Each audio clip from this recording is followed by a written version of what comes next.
우리 오늘 성경 말씀은 사무엘상 3장 1절로 10절 말씀입니다. 사무엘상 3장 1절로 10절 말씀, 구약 성경 412쪽입니다. 사무엘상 3장 1절로 10절 한 절씩 번갈아 읽겠습니다. 아이 사무엘이 엘리 앞에서 여호와를 섬길 때에는 여호와의 말씀이 희귀하여 이상이 흔히 보이지 않았더라. 엘리의 눈이 점점 어두워 가서 잘 보지 못하는 그때에 그가 자기 처소에 누웠고 하나님의 등불은 아직 꺼지지 아니하였으며 사무엘은 하나님의 궤에 있는 여호와의 전 안에 누웠더니 여호와께서 사무엘을 부르시는지라 그가 대답하되 내가 여기 있나이다 하고 엘리에게로 달려가서 이르되 당신이 나를 부르셨기로 내가 여기 있나이다 하니 그가 이르되 나는 부르지 아니하였으니 다시 누우라 하는지라. 그가 다 가서 누웠더니 여호와께서 다시 사무엘을 부르시는지라. 사무엘이 일어나 엘리에게로 가서 이르되 당신이 나를 부르셨기로 내가 여기 있나이다 하니 그가 대답하되 내 아들아 내가 부르지 아니하였으니 다시 누우라 하니라. 사무엘이 아직 여호와를 알지 못하고 여호와의 말씀도 아직 그에게 나타나지 아니한 때라. 여호와께서 세 번째 사무엘을 부르시는지라. 그가 일어나 엘리에게로 가서 이르되 당신이 나를 부르셨기로 내가 여기 있나이다 하니 엘리가 여호와께서 이 아이를 부르신 줄을 깨닫고 엘리가 사무엘에게 이르되 가서 누웠다가 그가 너를 부르시거든 내가 말하기를 여호와여 말씀하옵소서 주의 종이 듣겠나이다 하라 하니 이에 사무엘이 가서 자기 처소에 누우니라. 여호와께서 임하여 서서 전과 같이 사무엘아 사무엘아 부르시는지라. 사무엘이 이르되 말씀하옵소서 주의 종이 듣겠나이다 하니. 아멘. 오늘 제목은 말씀하옵소서 주의 종이 듣겠나이다 이렇습니다. 다시 한번 우리 다 같이 우리 읽겠습니다. 시작. 말씀하옵소서 주의 종이 듣겠나이다. 예. 이 말씀으로 우리 함께 은혜를 나누도록 하겠습니다. 사무엘서는 이스라엘 역사에서 사사 시대와 왕정 시대를 연결하는 고리 역할을 하죠. 사사 시대와 왕정 시대를 연결하는 그런 고리 역할을 하는 말씀입니다. 사무엘서를 관통하는 핵심 구절을 먼저 기억해 둘 필요가 있죠. 사무엘서를 관통하는 핵심 구절은 사무엘상 2장 30절입니다. 사무엘상 2장 30절 보면 그러므로 이스라엘의 하나님 나 여호와가 말하노라 내가 전에 내 집과 내 조상의 집이 내 앞에 영원히 행하리라 하였으나 이제 나 여호와가 말하노니 결단코 그렇게 하지 아니하리라. 나를 존중히 여기는 자를 내가 존중히 여기고 나를 멸시하는 자를 내가 경멸하리라. 노랗게 표시해 놓은 이 구절이 이 사무엘 상하 또는 역사 열왕기 상하 이렇게 상하처럼 역사서를 관통하는 아주 핵심적인 주제가 되는 구절입니다. 나를 존중히 여기는 자를 내가 존중히 여기고 나를 멸시하는 자를 내가 경멸하리라 이 말씀이죠. 이 말씀은 앞에 이제 엘리 제사장에게 선지자 되시는 하나님의 사람이 나타나서 이제 말을 하는 겁니다. 야 엘리야 내가 애굽 때부터 출애굽할 때 그때부터 애굽에 있을 때부터 너희 조상에게 제사장 직분을 맡기지 않았느냐. 그런데 지금 그 역할을 너도 너희 아들도 충분히 감당을 못하고 있으니까 이쯤에서 이제 더 이상 너에게 제사장의 직분을 맡길 수 없겠다. 그 이야기를 해주는 거죠. 결정적인 이유는 하나님보다 극악무도한 아들을 더 중히 여김으로 인해서 그 아들들이 엘리에게 우상이 되었기 때문에 더 이상 너에게 제사장의 직분을 맡길 수 없노라. 그 이야기를 이제 하는 거죠. 엘리 가문에게 일종의 저주를 내리게 되는데 그 저주의 말과 함께 마지막으로 어느 누구든지 우리를 포함해서 어느 누구든지 나를 존중히 여기는 자를 내가 존중히 여기고 나를 멸시하는 자는 계획을 바꾸어서까지 멸시하겠다. 이렇게 아주 선포를 하는 것입니다.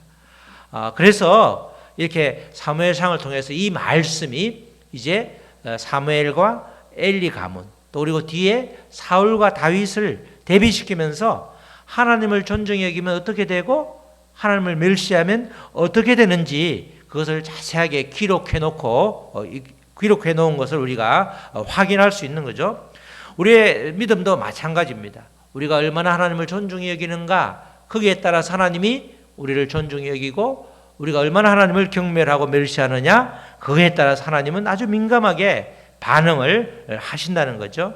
왜냐하면 하나님은 인격적인 분이시기 때문에 우리가 어떻게 하느냐에 따라서 굉장히 하나님도 계획을 바꾸어 주면서까지 우리에게 아주 영향을 미치고 있는 것입니다.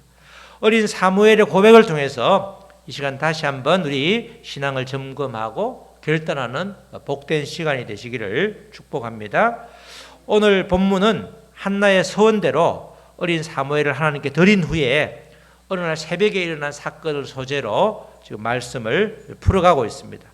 먼저 사무엘이 활동하던 사무엘이 어렸을 때 당시의 상황을, 시대를 한 구절로 정리한 게 1절 말씀이죠. 사무엘상 3장 1절에 아이 사무엘이 엘리 앞에서 여호와를 섬길 때에 하나님의 말씀이 희귀하여 이상이 흔히 보이지 않았더라, 이렇게 기록하고 있습니다. 제사장 엘리조차도 하나님으로부터 지금 책망을 받아서 저주를 받은 상황이다 보니까 하나님의 진정한 복음을 듣는 것이 아주 희귀했다는 거죠. 영적인 눈이 가려져 깊은 어두움에 빠져 있었다, 그런 시대라는 것을 알려주고 있습니다. 사실은 당시에도 말씀이 없었던 게 아니죠. 그 뒤에 보면 아모스 8장 11절에도 보면 말씀은 있었지만 말씀을 듣지 못하는 기갈이 가장 큰 문제라는 겁니다. 오늘도 그렇죠. 오늘날을 보면 딱 치면 유튜브라든지 우리 각종 포털 사이트에 우리가 알고 싶은 내용을 쓰면 기록하면 굉장히 많이 나오죠. 요새는 또 GPT 뭐죠? 네?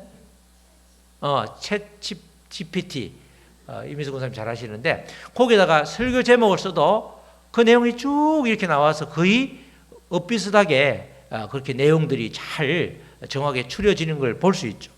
말씀이 지금도 굉장히 많습니다. 말씀의 홍수나 다름없는데 우리가 그 말씀을 붙잡고 내 삶을 변화시켜서 정말 말씀으로 인해서 내가 정말 행복하다, 정말 주님이 살아계신다, 그걸 깨닫지 못하는 것은 이 시대나 그 시대나 별반 다른 게 없다는 겁니다.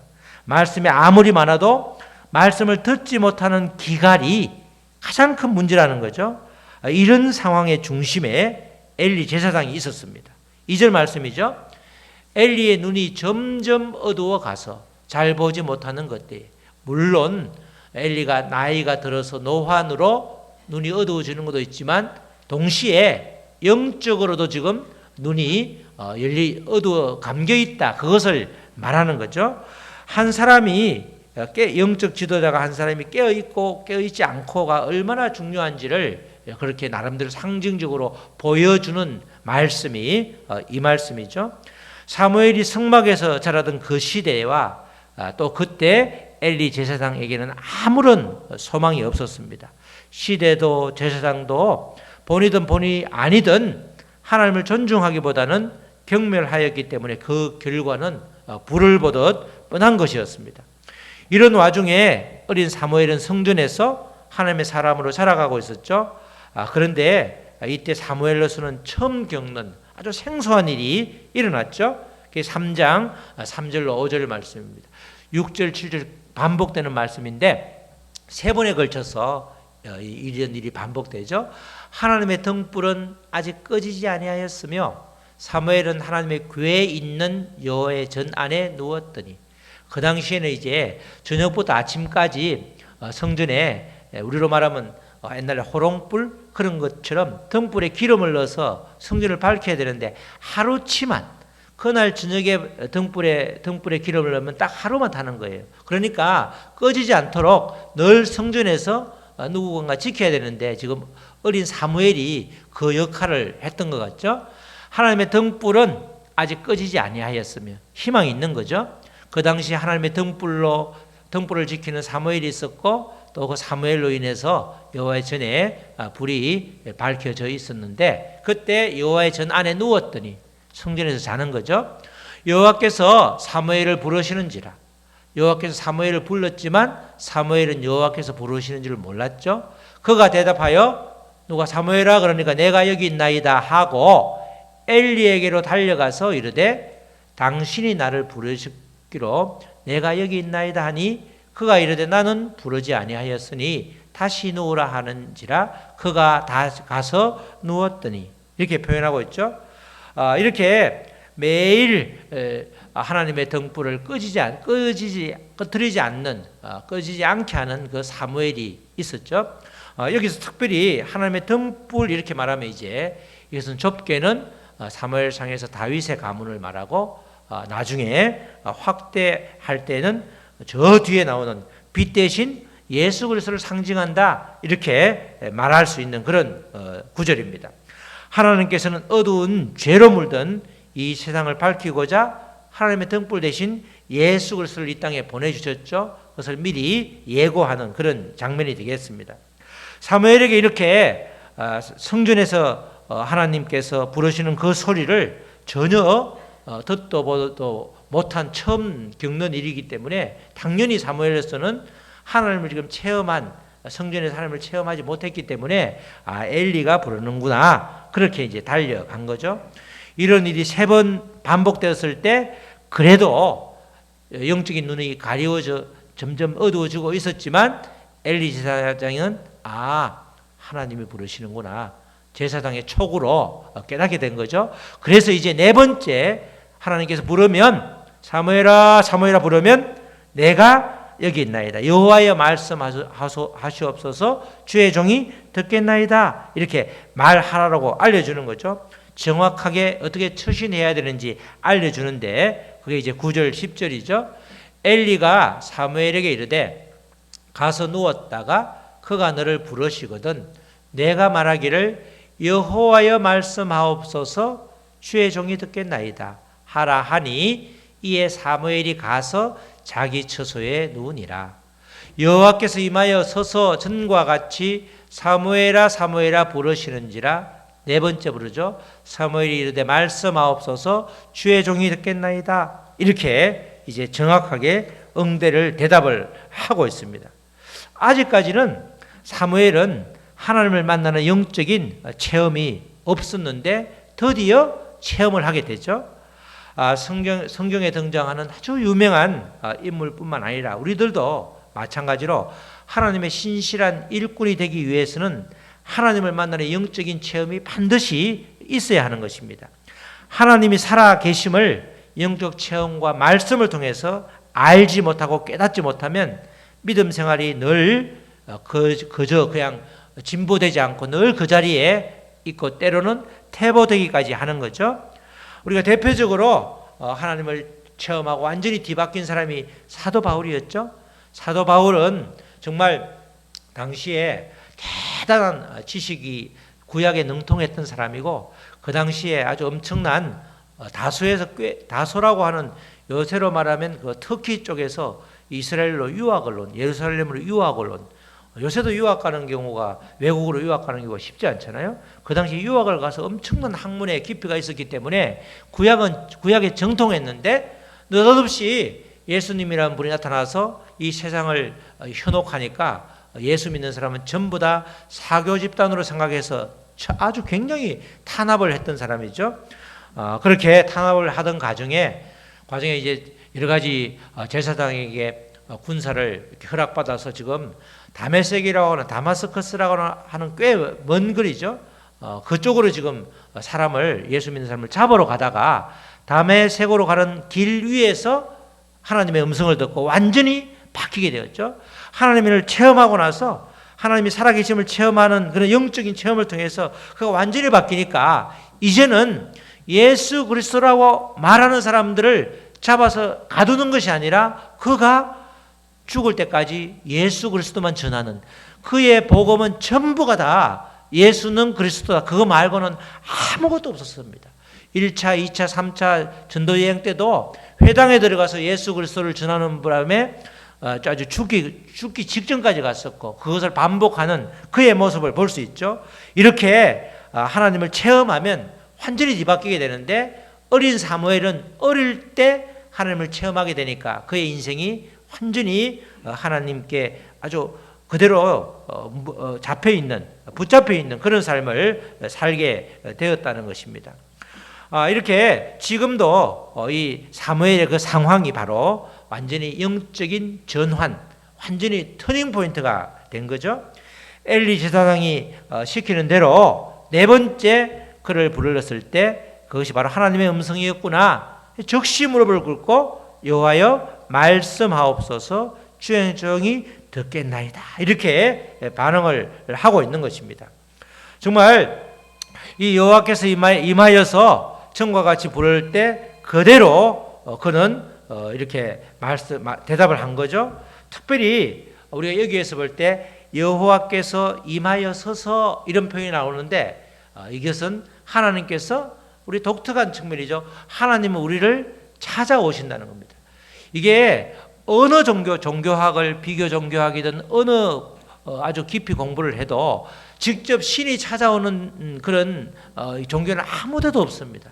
전부 다 신을 찾아가든지 아니면 아무런 인격도 없는 그냥 이게 사람이 만든 우상에다가 신이라고 내가 의미를 부여하고 찾아가지 하나님처럼 우리를 찾아오시는 분은 아무도 없죠.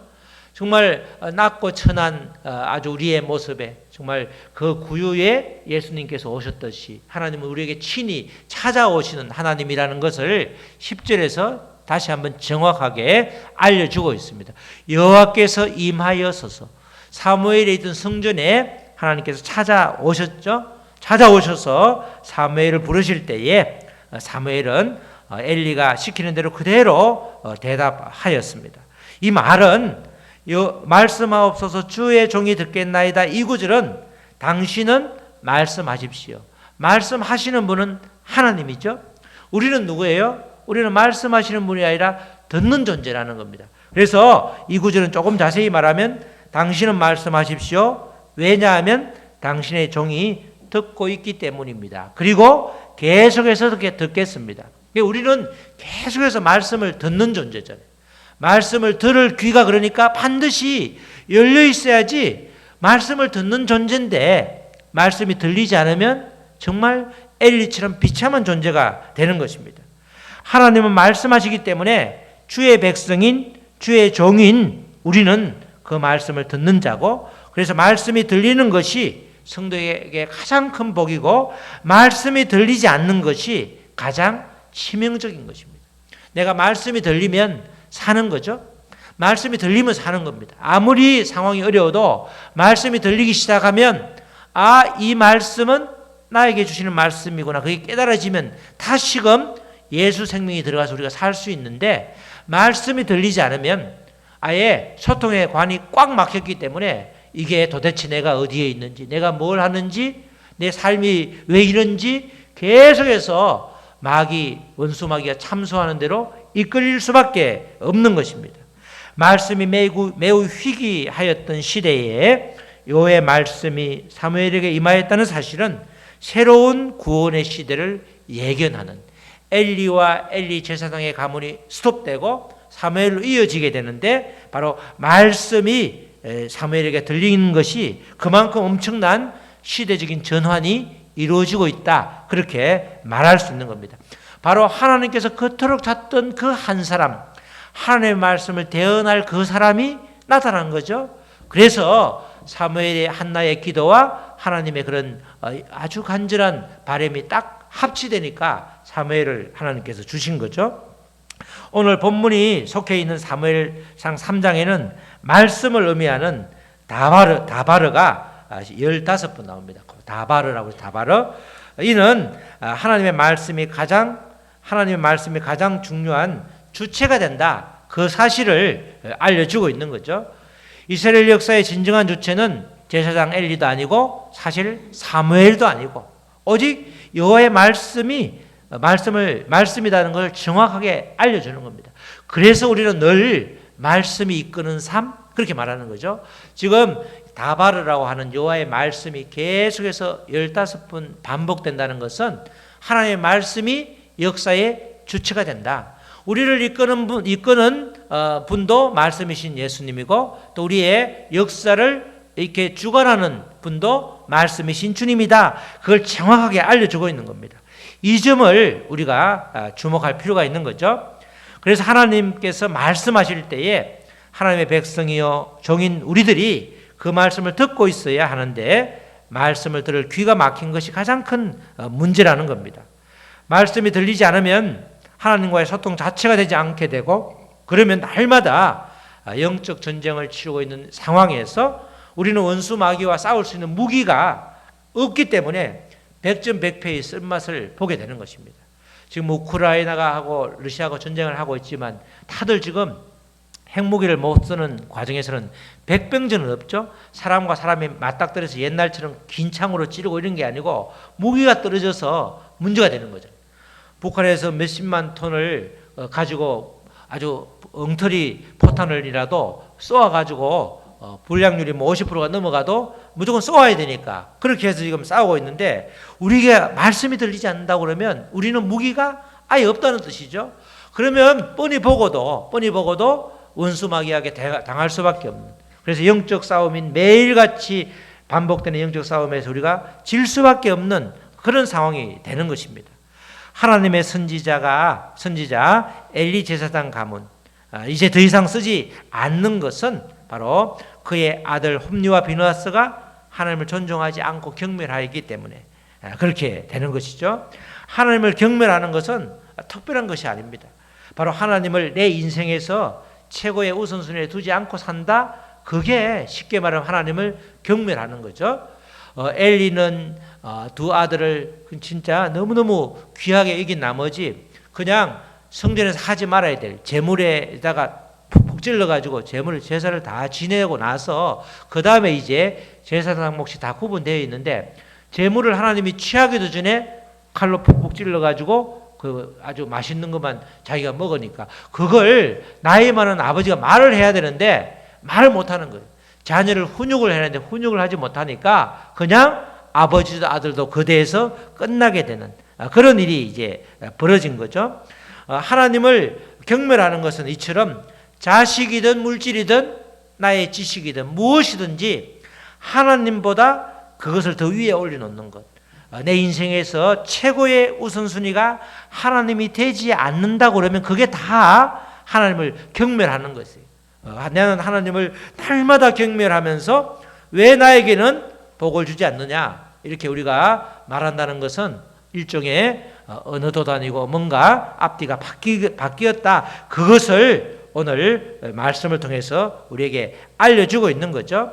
우리가 늘 하나님을 일컬어 전지전능하시다, 또는 무소부재하시다, 또는 만군의 여호와다, 이렇게 이야기를 하지만 그 하나님이 우리에게 느껴지지 않는다면, 말씀으로 찾아오시는데 그 말씀을 듣지 않는다면, 또 말씀을 풀이해주는 성령님께서 내 안에 계시는데 내가 계속 거부함으로 인해서 성령님이 일할 수 없게 한다면 우리는 여전히 귀가 막힌 사람이 되는 겁니다. 우리가 객관적으로 예수님을 주인으로 고백하는 순간, 그죠? 객관적으로 여러 가지 성경 말씀에 성령이 내 안에 계심을 알려주고 있죠. 아주 가장 쉬운 걸 우리가 주여 주여, 그죠?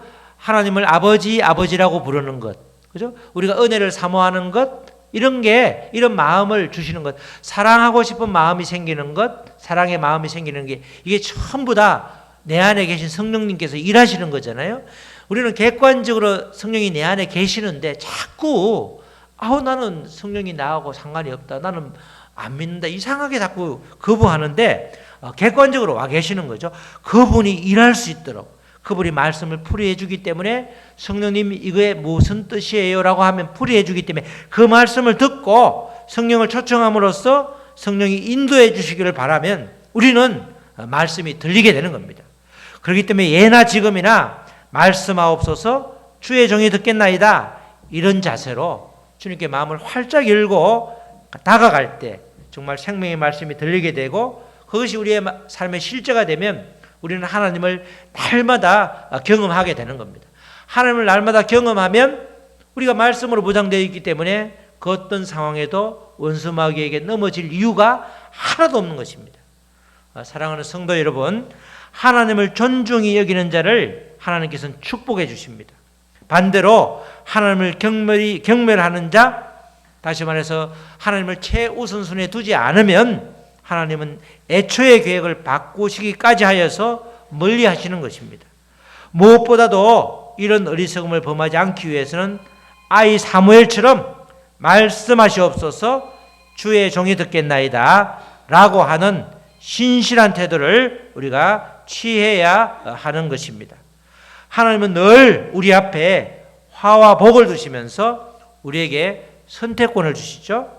성령님의 도우심으로 이 선택권을 잘 지혜롭게 사용할 때 하나님은 우리에게 놀라운 경험을 하게 하는 것입니다. 정말 우리 모두 주님의 말씀의 귀를 활짝 열고 영적인 눈을 열어서 주님이 주시는 복을 다 누리시는 저와 여러분 되시기를 주님의 이름으로 축복합니다. 아멘. 우리 찬양하시고 말씀 붙들고 기도하시겠습니다. 정말 이 시대에 가장 힘든 것은 정말 우리가 주의 말씀이 들리지 않는 것입니다. 정말 말씀하옵소서 주의 종이 듣겠나이다. 이 아버지 사무엘의 어린 사무엘의 고백, 이 고백이 우리의 고백이 되게 하여 주시옵소서. 그래야 하나님을 존중히 여기는 것이 내 삶의 1순위가 될 수 있도록 주님 도와주시옵소서. 우리 이 시간 기도하면서 결단하도록 하겠습니다. 하나님 아버지 감사합니다. 정말 아버지 어린 사무엘에게는 아버지 놀라운 경험이 아버지 되었습니다. 성전에서 아버지 하나님의 등불을 아버지 켜고 아버지 기름을 채우는 그 역할을 감당하고 있을 때에 아버지 느닷없이 사무엘아 사무엘아 이렇게 부르는 소리를 들었을 때에 그는 엘리 제사장이 듣는 줄 알았습니다. 그러나 아버지 엘리 제사장이 아니라 바로 그분이 여호와 하나님이셨습니다. 하나님 아버지 그 여호와 하나님임을 알고 아버지 사무엘이 새롭게 아버지 깨닫게 된 것입니다. 정말 말씀하옵소서 주의 종이 듣겠나이다. 말씀이 없는 것이 아니라 말씀을 듣지 못하는 기갈이 아버지 가장 큰 문제인 것입니다. 말씀이 들리면 사는 것입니다. 말씀이 들리지 않으면 아버지 우리의 심령은 아버지 계속해서 강팍해지고 아버지 모든 감사거리가 오히려 불평거리가 되는 아버지 놀라운 아버지 정말 아버지 문수마귀와의 싸움에서 질 수밖에 없는 그런 아버지의 환경을 내가 자초하는 것입니다. 이제는 아버지 전쟁에서 영적 전쟁에서 승리하고 아버지 주님이 주시는 복을 누리고 정말 주님의 아버지 생명을 날마다 누림으로 인해서 이 땅을 살아가는 아버지 그런 이유를 찾을 수 있도록 주여 도와주시옵소서. 하나님 아버지 감사합니다. 말씀하옵소서 주의 종이 듣겠나이다. 이 아버지 사무엘의 고백이 아버지 사무엘이 하나님을 향한 대답이 우리의 대답이 되게 하여 주시옵소서. 말씀의 귀갈이 문제인 것입니다. 들리지 않는 아버지 귀, 아버지 영적인 눈이 닫힌 게 문제인 것입니다. 아버지 영적인 눈이 열리고 아버지 귀가 들릴 때에 우리는 아버지 모든 것이 감사거리로 바뀔 수 있고 우리의 삶은 아버지 고생과 저주가 아니라 축복과 아버지 정말 환희와 기쁨이 되는 것입니다. 이런 삶을 누릴 수 있도록 주님 도와주시옵소서. 감사하며 이 모든 말씀 예수님의 이름으로 기도드렸습니다. 아멘.